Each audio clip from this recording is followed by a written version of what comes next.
Hey guys, what's up? It's me, Jonathan, and welcome back to Money Talks, where we want to offer you financial information and meet you where you are financially so that you're able to stick to your budget, manage to pay off your debt, and begin to save on your path to building wealth. So today I want to really dive in to those of you who are unemployed, or maybe you know someone unemployed, to help you get on the right track. Also, you'll definitely want to stick to the end of the video because I'm going to show you and tell you actually how I actually stay ahead of being unemployed. Not preventing it, but stay ahead of it. So it's not so much of a shock. So you'll definitely want to stay to the end for that. If this is your first time joining me here on the channel, go ahead and hit that subscribe button and you'll be notified every time I upload a new video. So if you're unemployed right now and maybe you're in the state of North Carolina, if you're in the state of North Carolina, this is probably one of the less good times that you're experiencing because unemployment here, it's not a really good scenario as far as when you apply for unemployment, and given the current pandemic situation, it adds a lot of pressure to you because you still have bills coming in, you still have financial responsibilities you need to take care of. But maybe you know someone who's unemployed and they just seem torn and beat down.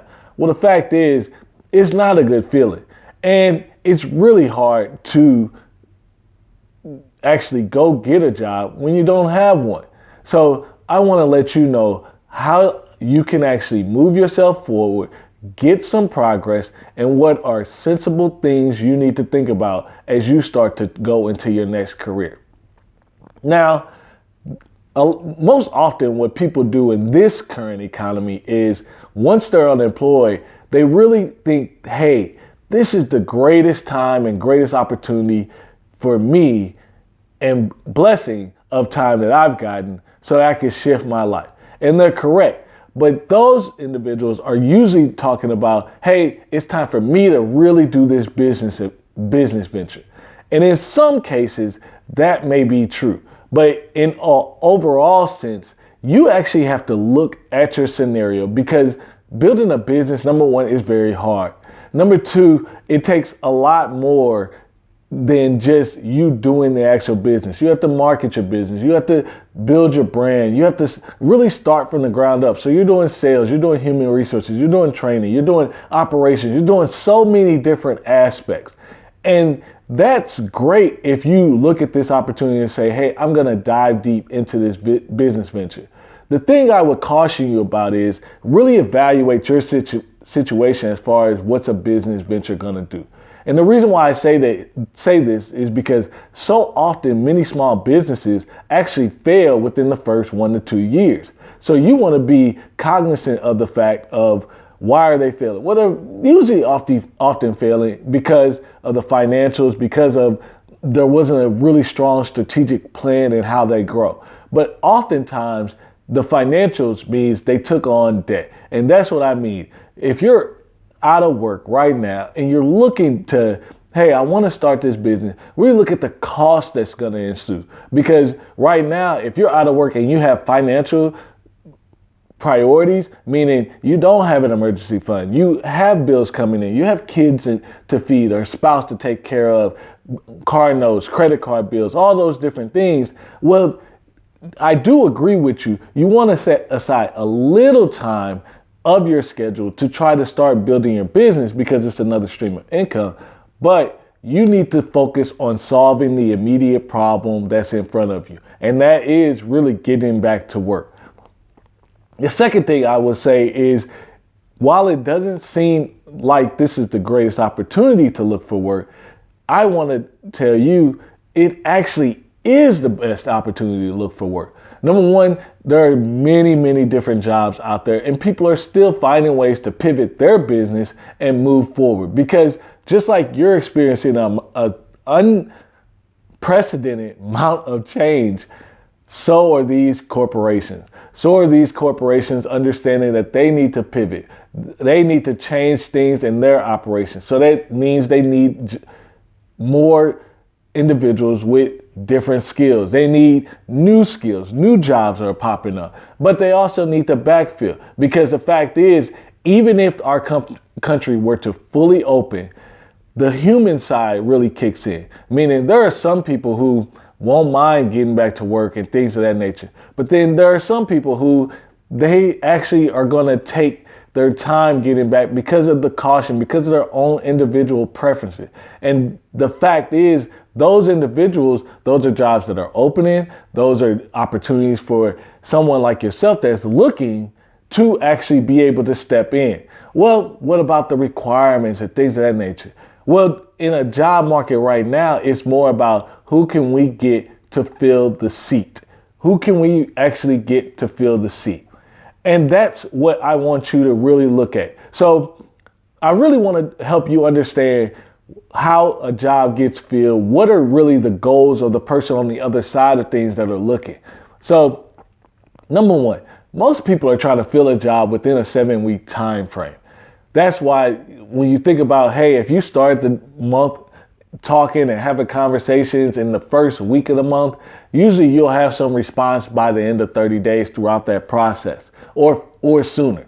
But the fact is, most people strive to try to not make these job offers and process of onboarding and recruiting to last past 7 weeks. The second thing is, really, when you're looking for a job, you actually want to look at how many applications you're actually putting in every day. How many quality applications? A quality application means, hey, you actually meet the requirements, the minimum requirements for the job that you're applying for. No matter what the industry is, you actually meet the minimum required for it. So the industry average and what's ideal is about 3 to 4 a day, which puts you at about, in a week, 15 to 20 a week of applications. That's not tough as far as applying. Now, where the work comes in is really searching for the job. What tools are used? Some of my favorite are Indeed, Simply Hire. Those are two of the main ones that I've used when I look for jobs, and they offer great resources, and they make things simpler for you if you're trying to stay within a certain salary range or stay in a certain region. I will tell you though, statistically speaking, it's saying for every month that you're out of work matches every 10,000 you're looking for. So as far as searching, so not saying it'll happen to everybody. People get jobs quick left and right. But when you're thinking about what expectations you should actually set for yourself is, if you're looking for an 80, 90,000 year job, it may take you 8, 7, 8, 9 months. So then that begs the question, do you have that time?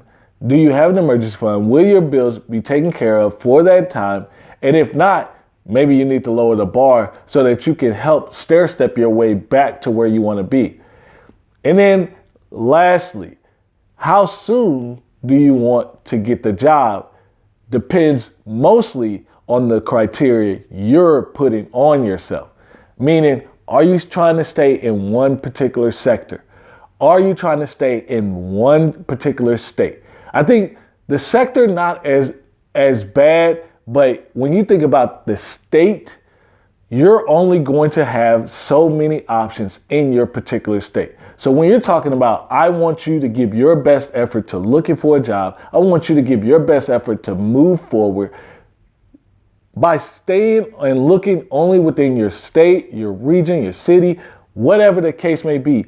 You're vastly limiting your choices for growth and opportunity and potential income earnings. So I want you to really look at whether you have a family, whether you're single, whether you have a wife, whatever the case may be, understand that that next opportunity that's going to put you in the best position and what you're searching for may not be in your state or even your county. So be open to that. I'm not saying it has to go that way. Be open to it, because the fact is, if you have 1, 2, 3 job offers and they're spread over different states, well, that gives you now options. That gives you a point of leverage. Well, these are all good data and facts, but how can I tell and take things along the way to indicate that, hey, I'm doing well? Well, going back, I want you to understand, how do you know if your resume needs work, or if it's not your resume, maybe it's your interviewing technique. So one way that I've found in seeing with people and even in myself when I've looked is, if you're doing 3 to 4 applications a day, 15 applications a week, 15 to 20, applications a week. So that puts you at about 80 applications a month. Then you have to say, if after 80 applications, you're not getting any type of interviews or callbacks or any type of people reaching out, it might be your resume. If you're getting the callbacks, but you're not getting deep into the interviewing process, meaning you're not getting to that second, third round or final round, then it may be your interviewing technique. So I can make another video about the interviewing technique, but I want you to be able to identify these particular things, because that's how you can start to reassess. Because when you're unemployed, you will definitely start to question everything. Is my resume good? Was that a good interview? Maybe I shouldn't have said this. Maybe I should have said that. But when the fact is, if you get yourself focused to where, hey, I'm going to give it my all, I'm going to answer the questions the best I can. I know it's not my resume.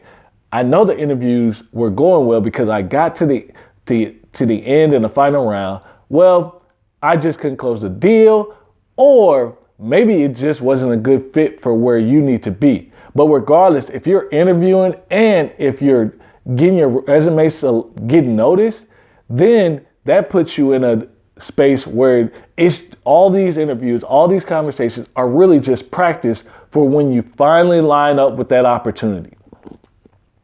Now, next, I want you to look at, all right, so I know I need to put in 3 to 4 applications a day to be quality. I know I need to be open to looking outside of my state or region to actually make progress on my career search. And I also know, hey, most of these jobs, they're looking to try to close and get you onboarded and things of that nature within about a 4 to 7 week time frame. Then lastly, depending on my salary range, I may be in for a little bit of a trek, a journey trying to get that next role. And by looking outside your state and I will tell you, the key things is look outside your state and also really, really apply. So yeah, the average is 3 to 4, but you need to be doing 8+ applications, 7, 8 applications. The more you have out there, the more touches, the more opportunities you have out there, the greater the chance and the faster the chance you can turn a result. And it may not take you that long. But if you set that as your standard, if you set a high bar for yourself as your standard, then you can say, hey, I'm giving it my best effort. Now, what can I do to prepare? Well, in my previous video, I definitely said, understand this. Number one, when you're putting in that many applications, you're going to get rejected almost 2 to 3 times a day from just automated HR systems. So make that understanding as a part of your day. Number 2, start your day giving some gratitude. Look for something you can be grateful for, whether it's turning on your lights, whether it's food in your fridge, whether it's, hey, I was able to work out, hey, I'm able to talk to some people. Number 3, have a schedule. So after you do your gratitude prayer, wake up, do your gratitude, then exercise, eat, then have your time where you're applying for jobs. And if you're trying to start your business, set another side of time where you're working on your business. And then also, if you have a family, if you have kids, if you have a spouse, put those things sections on your calendar for times you will do this. What this is doing for you is it's helping you be more productive, honestly, than you were prior to being unemployed. Because now you'll be fitting everything in. And the fact is, even if you start a business ventures oftentimes take a while to turn a profit. So you need a job. So there's going to be a stretch of time where you actually may need to work and work your business. And it's so easy to work your business when you don't have to work. But what you're doing now is you're putting framework in place so that when you start working, you'll still be productive. You won't lose progress on what you do. And then as we move on to the next few things, really focus on in this time, what is it that you actually get joy out of and you want to do? So many people look at this unemployment thing and say, hey, man, they left, I lost my job, I'm really sad. Well, the fact is, majority of people weren't even happy in the job that they're in. Now, granted, I will never tell you you'll get 100% of the job you like and work it fully. It just doesn't work that way. Even if you're working in a business, there are things that you will do in that business that don't turn you on and stimulate your mind. That's just not how it operates. But if you're in an arena, if you're doing about 60 to 70% of what you love in your job capacity, that's where you kind of want to be from a sweet spot perspective. So now you're looking at, yes, it did give you an opportunity. And when you think about it, hey, I didn't really want to be there anyway. The only problem, like I said, when someone's unemployed is, it's just like if you break up with your girlfriend or boyfriend or whatever. Whoever makes the first move on the breakup typically has the lead from an emotional standpoint. Meaning that person knew all along that they were going to move on and all those type of things. The other person is going to be shocked. And too often with unemployment, people are shocked. And that's what I want you to understand. Number one, this is a great opportunity. This is an opportunity for you to possibly move in a direction where you could potentially make more money than you've ever made before. But you have to look at, what am I applying for? Where am I going? What is the direction I'm trying to do? And use that as an opportunity. And if you're willing to be open to moving to other places, if you're willing to be open to doing different things, you will get a different result. Now, how can I prevent being fired? Well, the thing is, I don't think you can actually prevent being fired. I've had the pleasure in my life of being let go from jobs. I've left jobs. I've had the pleasure of hiring people, and I've had the unpleasant pleasure of firing people. And the fact is, in all those scenarios, there are things that people just don't understand when it comes to companies. Number one, the company is not emotional. It doesn't express any emotions. It doesn't do anything as far as react or make actions like a human. It's motionless. So you have to understand the company and a business is geared to making the business survive. Now, how does that affect you and how does that make you unemployed? Well, the thing is, every year, every company sets out goals, and that's stuff you should do. But the company's goals actually will tell you what they find important, what they don't find important, and what eventually is going to become unnecessary. And those are things I want you to really look at and start to evaluate and have consistent conversations with your leader and pay attention to what your CEO is saying, because it's not about you really being engaged with the company and being all for the company. That's great. But I want you to really look at what's the company's direction, what are their goals, what do they think is important and what do they think is not important, and how does all of those things apply to me? Because the fact is, if your job is not important, it's going to eventually go away. If your job is not needed as impactful for the direction that your company is headed, your job is going to eventually go away.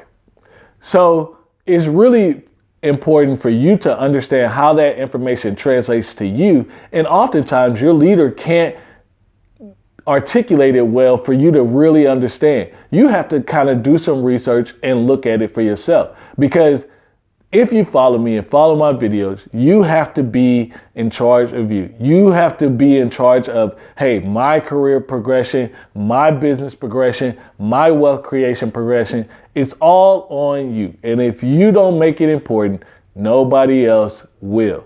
So I really want you to understand you can actually know if a fire or if a layoff may be coming. And if you're really paying attention to that, it's not that you live in fear when it comes to your finances, but it helps you make better financial decisions because then you're not caught off guard.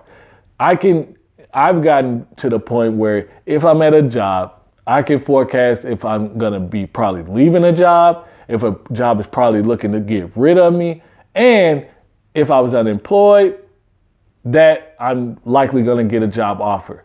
And those things help you make better decisions. I'm not saying you have to be all in depth with the economics and all that type of stuff. I just want you to learn enough that you can actually see and plan your life accordingly so that you have and maintain a little bit more control. I hope this kind of helps you digest a little bit better. And I hope these job tips really can help you move the dial forward. Share it with a friend.